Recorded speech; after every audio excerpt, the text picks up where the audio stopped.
போட்டின்னு வந்துட்டாலே நீங்கள் வந்து அதை போட்டியில் பக்குவப்படுறது ரொம்ப சாதாரண விஷயம் கிடையாது. அது எல்லா கலையிலும் முடியாது. இன்றைக்கி வரைக்கும் நம்ம பக்குவப்பட்டிருக்கோம்னு நமக்கு தெரியாது.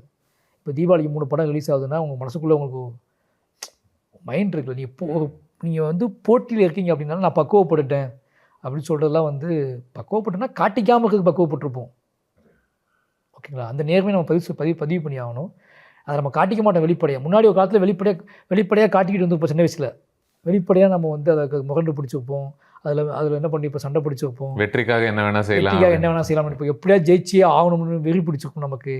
ஆனால் இன்றைக்கி என்ன அப்படின்னா நம்மளோட பெஸ்ட்டை கொடுப்போம். நம்ம எப்படியா ஜெயிச்சிடணுங்கிற ஆசை இருக்கும். அதை காட்டிக்காமல் இருக்கிற பக்குவம் நமக்கு வந்திருக்கு. அப்படி தான் நானும் அடைஞ்சிருக்கேன்.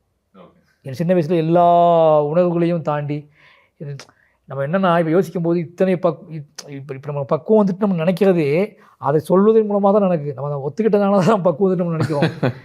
ஓகேங்களா? அட்லீஸ்ட் அந்த புரிதல் இருக்கு.